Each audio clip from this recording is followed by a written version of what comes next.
gentlemen, welcome on back into Fantasy Daily, and it has been a wild gap for us. It is Wednesday, August 31st. We are just about to get into September, which means we are closing in so soon. Almost, I think, it'd be 8 days now until football kickoff, until fantasy football really rolls off. So, thank you so much for joining me here again on Fantasy Daily. I am your host, NathanPaswell. Follow me on all the stuff that you see below. And like I said, it's been kind of a big gap and an unusual gap for us because over the last couple of days, I've had a lot of technical difficulties here trying to get something set up.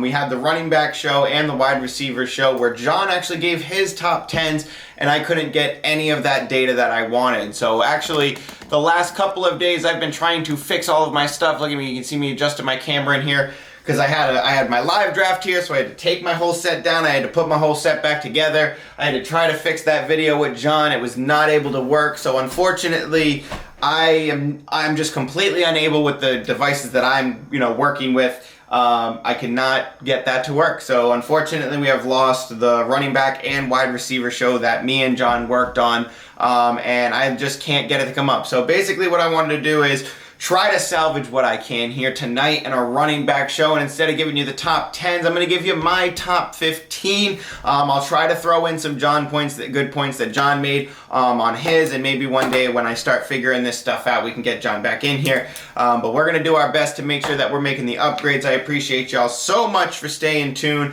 I'm probably going back, if you guys follow me on TikTok and you guys kind of prefer the smaller, condensed updates, I'm going to be uploading a lot more now that the season is here. I have a lot of stuff in my privates kind of saved there that I'll be uploading, some skits and some funny stuff, some wide receiver breakdowns, running back breakdowns and all that stuff. But I really like to focus on YouTube because that's where my loyal audience is. That's the show that I'm really most passionate about, the show that I want to update and really make into a presentation come here in the future.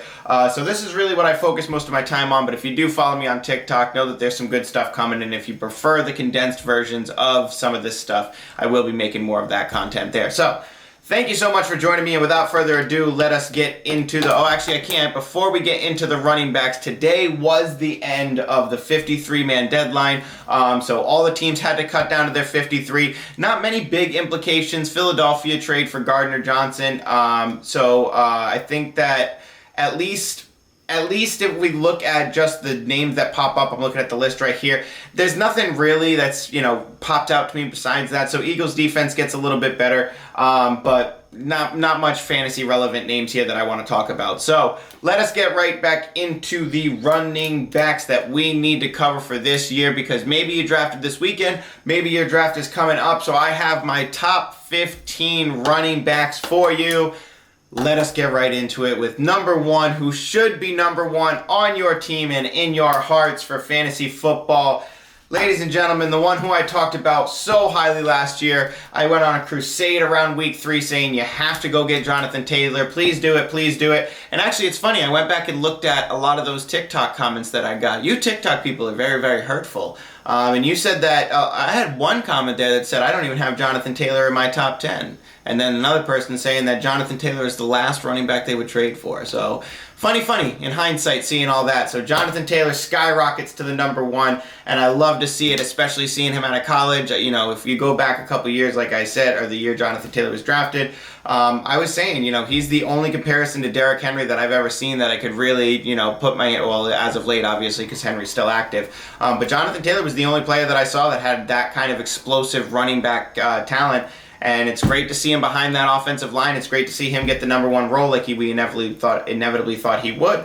And now he's the number one running back in the league. So, Jonathan Taylor, you love to see it. Love to see the TikTok haters go quiet because, obviously they don't come back and say anything after that. But it's very nice seeing Jonathan Taylor skyrocket to that one after I got dragged for so long. And we keep on doing it because we are a little bit unconventional. We got to read between the lines. We got to stay like water.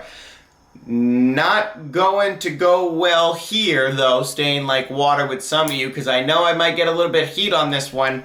My number 2, I have Derrick Henry, so I do not have Christian McCaffrey at my number 2, like you may have expected. I have Derrick Henry, and John made an interesting point on the closeout of the running back show that we did not get to upload. And that was Derrick Henry was on pace for 507 combined touches last year.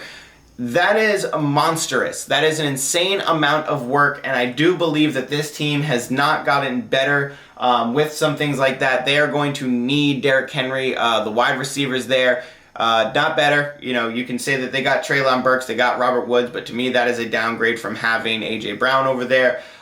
We saw Ryan Tannehill kind of teeter off over there. Maybe Malik Willis gets involved, but if Malik Willis gets involved, he's going to have a little bit more of the, rushing upside and short passing ability with some deep balls worked in. But I do believe that Derrick Henry is going to get a massive amount of work this year. I do believe that Derrick Henry is going to be one of the players that you can plug in every single week when he's active.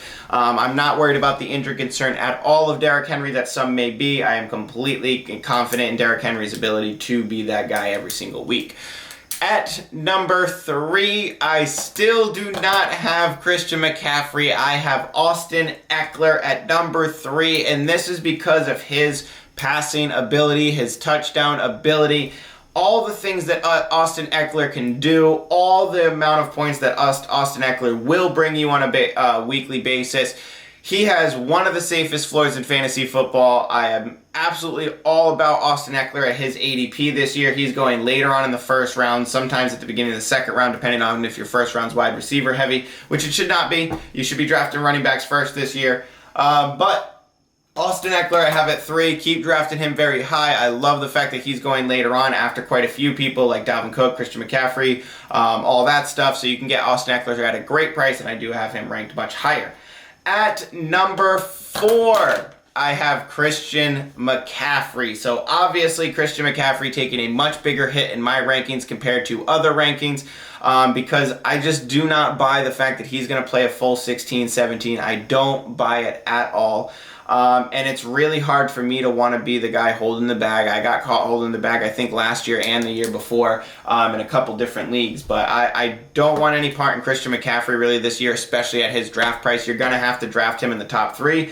And I'm not willing to pay that price for Christian McCaffrey. I'd much rather have the 3 names that I said in front of him, which is a good point. I probably should have brought this up at the top of the show. But this is not a draft ranking. This is not where I'm saying you should draft these players at. This is where I believe that they could finish and where their value is going to be throughout the season. That is not considering ADP. So, some of these players you might be able to get later on in drafts. Like I said, Austin Ekeler. That doesn't mean you're taking Austin Ekeler at the 103. If you can, if you're later on in the rounds, take Austin Ekeler later. Maybe you grab a wide receiver and see if he returns to you because you have a lot of options here at the running back if you're later on in there. So it all depends on your ADP. But do not draft based on this as if this was a draft ranking. That is not what this is. So going back to Christian McCaffrey, like I said, his draft price and where he is going in the top 3 is just too much for me. I pushed him out to the 4. Literally, Christian McCaffrey would have to fall to the second round for me to grab him, and that would be on my way back if I was on the turn. But there's so many other wide receivers and the 3 running backs in front of him that I would rather have on my team. Christian McCaffrey would really have to fall in order for me to take him. So I'm all set on that. Obviously grab him. His upside is massive, but he really has to fall into the perfect spot for me to want to grab him. Moving on to my 5th running back of the year, and we are talking about Dalvin Cook. So the team actually had rumors very recently of them trading Alexander Mattison. So obviously all the big consensus all the time is that if you have Dalvin Cook, look out for Alexander Mattison because he could definitely handle a pretty good workload. Me personally, I do think that Alexander Mattison is talented, but I do not believe he is a full-fledged running back 1. But if a team is willing to trade for him as a full-fledged running back 1, it is just going to boost up Dalvin Cook that much more. But if teams are asking around and if Minnesota is acknowledging Alexander Madison's departure in a trade, then Dalvin Cook is clearly what they want him to be still. He is clearly going to be the guy moving forward. With no injury concerns to them, they are going to keep beating the drum of Dalvin Cook, and I love it. Keep rolling with Dalvin Cook. He is going to be a fantasy monster. He's going to keep having high touchdown totals. I love it. Moving on to my 6th running back, who I believe is a player that is completely undervalued this year, especially for the way that his team did him so many favors in the offseason, and that is Joe Mixon. Joe Mixon I have coming in at my 6th running back because I love what they have done with the offensive line over in Cincinnati. They have grabbed basically the best offensive line that they could. I really do believe that they are going to rival the Indianapolis Colts with their offensive line. Joe Mixon is going to be a super stud. He's going to get a ton of work. There's really not much competition behind him. The team trusts him to be a running back one. He can handle the terms of running back one. And I do believe that Joe Mixon is going to pop this year, and we're finally going to get the Joe Mixon breakout that we really wanted, where he stays in running back one contention throughout the season and retains that consistency. So I'm very excited for Joe Mixon this year. Moving on to probably the first player on my list that people wouldn't expect in my top 10, and that is Nick Chubb. Now, I am a big fan of Nick Chubb this year. Kareem Hunt was said that he requested a trade, was going to sit out. He's now practicing, which means he's going to play. So I originally had Nick Chubb much higher, but I bumped him down a few notches due to the fact that it looks like Kareem Hunt has regressed on his opinion of not playing this year, or saying that I need to be traded, or you guys can go fly a kite. So with that, though, I do believe that Nick Chubb is going to be a main benefactor this year. We are going to see him get a ton of work with Kareem Hunt being more of an accessory role. So I do not believe that Kareem Hunt is going to fill a role much like you see with Melvin Gordon and Javonte Williams. I do believe that Nick Chubb is going to be the main guy. They're going to use him a lot, and he's going to have a very safe floor with a massive 2-touchdown-a-week upside. And this team is really void of, main talent that they can really rely on coming in and out of every single week at wide receiver. So I do believe that they're going to rely heavily on the run, and I do think that Nick Chubb is going to get a ton of touches this year. He might rival Derrick Henry as far as who touches the ball more in the backfield. So I'm very, very excited to see Nick Chubb finally get his kind of like with Joe Mixon, is both of them finally getting a chance to be featured. What was I saying here? Yeah, Nick Chubb finally getting, I don't know why I said like Joe Mixon. Finally getting the chance to have a consistent running back one season where you can plug them in every single year. Now, Nick Chubb was always that guy, but he had kind of a little bit more hindrance because of Kareem Hunt there, because of just the fact that there is so much talent in front of him. But I do believe that Nick Chubb, right where he slots in this year, is an incredibly safe pick. I do love where his ADP is late in the second round, early in the third round. And I would even reach up a little bit to get Nick Chubb if you have one of those leagues where they go just running back crazy at the beginning, which is what I did this weekend. I have a league that goes pretty running back crazy, so I was able to get Cooper Kupp and Nick Chubb. So I think that you guys should do the same when it comes to your ADP and looking at who's there. Nick Chubb might fall, and if you can grab him, absolutely do so.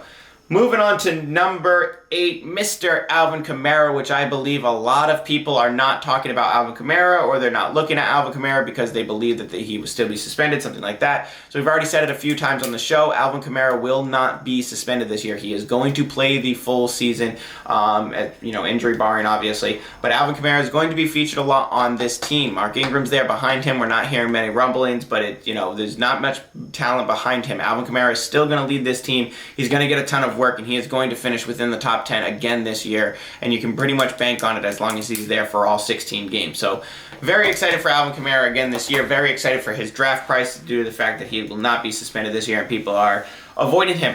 Another draft price that I am very excited for that I don't think a lot of people are talking enough about, and that is Zeke. Now, a lot of people are saying, okay, the offensive line has gotten worse, so that is a down tick for Zeke. I do understand what you mean, and I do kind of see it there, but I do believe just the fact that Zeke is going to run this backfield pretty much by himself.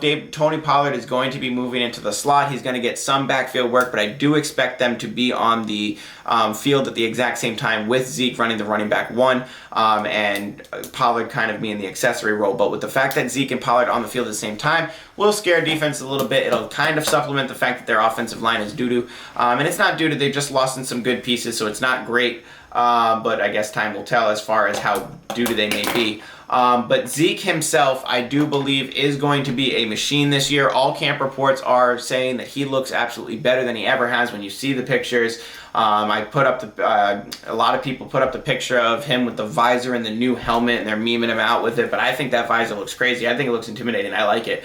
But I do believe that Zeke is going to be heavily featured this year. He's going to get a ton of work, and due to the fact that he's going to get a ton of work, he's going to be super valuable. I think he finished as the running back 8 or 7 last year, and people were saying it was on a down year. So for him to say, and I do agree with you that it was kind of a down year, and it will be better than it was last year. So if you're looking at running back 7 or 8 at last year, and he has the potential to get better, then I love that appeal, and I especially love where he's going later on in draft. So love Zeke.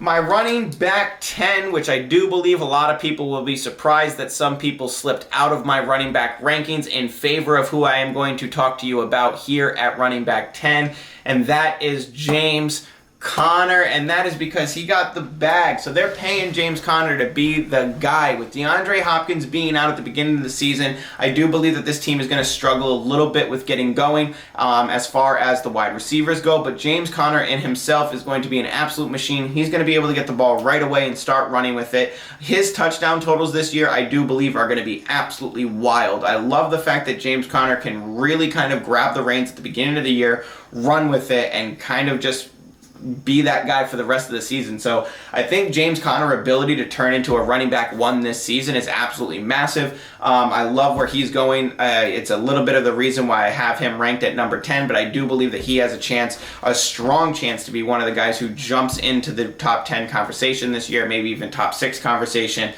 because his touchdown totals, his work will be crazy. And like I said, I do believe that this team especially is going to have a lot of trouble at the beginning of the season getting themselves acclimated without DeAndre Hopkins, really getting themselves adjusted. So I think they open up the season at home against the Colts. I don't remember. But Arizona, they're going to have their offensive struggles coming into the season, but I do believe that James Conner is going to run a lot, and he's going to run all over teams. He has a pretty favorable schedule after the first 2 weeks, so I really do love James Conner. Don't quote me on who he's playing, but I'm kind of mixed up because I've been looking at so many players' schedules after I draft. You got to go into your players. You got to look around and see what their schedules are looking like. So I'm a little bit mixed up on those after my own draft. But let us move on to number 11, which is a lot of people's favorites, who is, kind of top, high up in their top 10 rankings. And me personally, I just do not believe that he's going to return the same exact value that he did last year. And unfortunately, this is one of those things where he really kind of just got pushed out by natural selection. It wasn't really an indictment on his talent or what I believe he can be for the team, but I do believe that Najee Harris at number 11 is going to be a little bit of, I don't want to say a disappointment. I don't want to call him a bust because I'm scared of where he's being drafted. But I don't believe that this team, this year especially, is going to be as explosive for the running back position. I do believe that they're going to want to pass a lot. They have an extremely talented wide receiver room. They finally got a quarterback who can really throw the ball. They're going to want to make him throw the ball. Maybe you don't believe in Kenny Pickett, but I think Kenny Pickett has the potential to do some good things on the field once he gets settled in. So I don't believe that this is going to be a team that needs to rely on the dump off a lot. I think it's going to be kind of similar to Joe Mixon's first few years, where he was good and he was running back 2 status, but he just wasn't catching enough passes to do it. Now Najee Harris can catch passes. That doesn't mean they're going to make him do it or they're going to want him to do it, because that's not what that's not what the team's going to need or going to want with Kenny Pickett. That's what happened with Big Ben. And now he didn't get a ton of carries like that. He had a ton of touchdown totals. But like I said, I think the passing work on this team is really going to go up, and it's going to kind of deflate the running back numbers on this team a little bit. So unless the offense really explodes as a total, which I don't think it will, then I think Najee Harris will kind of retain running back 1 status when he has good touchdown totals weeks. Besides that, he'll kind of linger in the running back 2 area. But with that being said, those are all my negatives to kind of give you the poop sandwich where I give you good news, bad news, good news. I do believe that Najee Harris, as far as natural selection goes, he's a good pick for your consistency, and to put him into your lineup every single week and say, okay, I can trust this guy to give me a good total. I absolutely agree with that.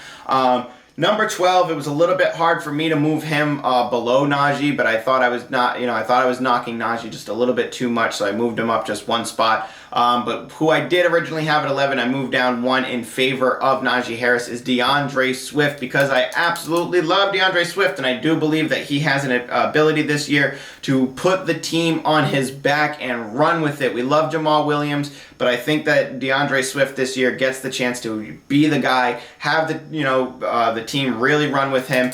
The coach over there really wants DeAndre Swift to kind of run with, being the one on that team. He wants to get him the ball a lot. He wants him to be more involved. With the new coach over there, Dan Campbell, having him be the, kind of everyman, for the team mentality that he has, he's really setting up a new culture over there, and you love to see it on Hard Knocks. You love to see it. So DeAndre Swift looking really good. His draft price is amazing. I'm a big fan of what he can do for your team. His consistency is going to be there, and if you go 2 wide receivers and you're able to get DeAndre Swift in like the 3rd round, as your running back one. If you're one of the weirdos who likes to do running back 0, but you can get DeAndre Swift as your running back 1, I think that's, you have potential to do that. It depends on where he falls to you. You're probably not going to get him as your running back 1 with 2 wide receivers if you're in a 12-man league. But if you get a high up draft pick, like you have 1 and you take, or 3 and you take, Cooper Kupp at 3, and then DeAndre Swift is the only thing left coming back to you, I would absolutely be, 100% stoked with DeAndre Swift and Cooper Kupp. So, moving on to my 13th pick, that would be Aaron Jones. Now, Aaron Jones gets a severe bump to me because of my fanhood for A.J. Dillon. I do believe that A.J. Dillon is a player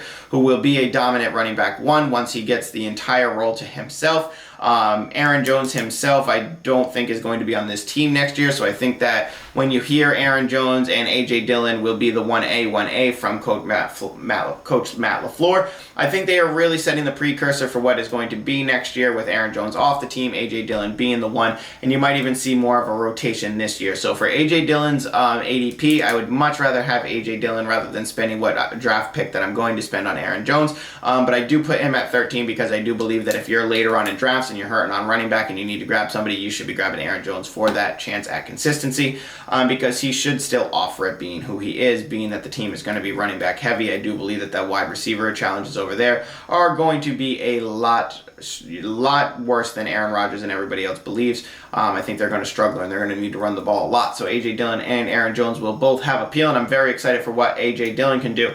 Moving on to my 14th pick, which the only reason I'm putting him in there is the rule of necessity. So you guys hear me talk about rule of necessity during the season a lot. We will chase the rule of necessity, the player on the team that absolutely needs to be targeted a lot and must be looked at a lot because he is going to be the only player that can get you out of a hole, the hole being the team that is actually playing. And we are talking about New York Giants running back Saquon Barkley. So a lot of people writing Saquon Barkley off. We said it during the offseason that this is really a prove-it year for Saquon Barkley. A lot of that chatter is starting to really come out a lot more too. It's definitely a prove-it year for him where he has to do it this year. He has to put up, or else it's probably going to be the bust talk that everybody starts saying where Saquon Barkley's finished or they trade him or something like that. But I do believe that he's playing with a chip on his shoulder. He's going to want the ball a lot. He's going to want them to feed him. And I do believe that he is going to get that work. So I'm very excited to see if Saquon Barkley can do it. The only problem is I don't know if I'm willing to bet on the New York Giants offense. And I don't think anybody else here should have the confidence to bet on the New York Giants offense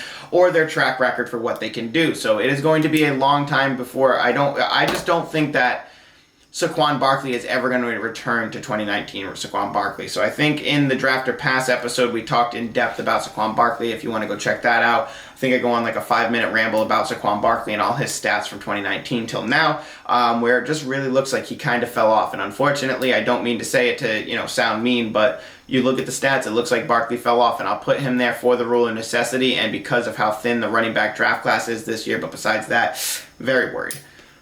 My 15th and final running back for the show is somebody that I gave a lot of shade at the beginning of the offseason in the Draft or Pass show, but I believe I do deserve to put him here because he does have consistency, and that is Mr. Leonard Fournette, Lombardi Lenny, returning to Tampa Bay, and it doesn't look like there is much behind him anymore. So that is another good point to bring up. It does not look like Leonard Fournette has any competition over there. As much as I thought that we were going to see Keyshawn Vaughn and all them kind of really get into the mix, it doesn't look like there's any chatter over there for them at all. The excitement that they were expecting and whatnot, we're not seeing it. So Leonard Fournette looks to be like he's going to be a bell cow at the beginning of the season. As much as I don't believe that it is going to return into long-term value, I still believe that Leonard Fournette, another one that we talked about on the Draft or Pass show, I believe that he will kind of fall out of contention. So where he was last year at the top 10, I do believe that he is most likely to fall out of contention for all of that, just being the fact that this is Tom Brady's offense. He's going to throw a lot, and I do believe that Tom Brady right now has the best wide receiver core he's ever had in his life, and 50 touchdowns is not out of the realm of possibilities for Tom Brady. They're going to keep slinging that ball. The league has gotten a lot better. this year, especially with divisions. Tom Brady's going to have to work a little bit hard. He obviously doesn't because of the division that he plays in, but if he wants to get that Super Bowl before he hangs it up, he's going to have to put in some work, and I do believe that he's still got the chip on his shoulder that he wants to be referred to as retiring on top and throwing the most touchdowns and doing all that. So I do believe that Tom Brady, with this arsenal this year, could go absolutely nuclear, throw another 45 touchdowns, and then say sayonara right off into the sunset if he gets another Super Bowl. So we will see, but that is our show tonight. Let me read it back for you, top to bottom, or bottom to top. I got at 15, Leonard Fournette, Saquon Barkley at 14, Aaron Jones at 13, DeAndre Swift at 12, which I'm very, very high on DeAndre Swift. Love the draft price. Najee at 11. I have James Conner jumping up into my top 10. Zeke at 9, Alvin Kamara at 8, Nick Chubb is at 7, Joe Mixon at 6, Dalvin Cook at 5, Christian McCaffrey at 4, Austin Ekeler at 3, Derrick Henry at 2, and number 1, Jonathan Taylor. Thank y'all so much for joining me again. I will be back tomorrow with the top 15 wide receivers. We got a lot of updates to go. We got a lot of things to go, but I wanted to make sure I jumped in here to at least give you some content before the weekend, especially if you have a draft coming up, because we got big things going on. Next week, Thursday, is kickoff, Bills and Rams. It is going to be a good one. Thank y'all so much for tuning in with me. Have a good day. Take care.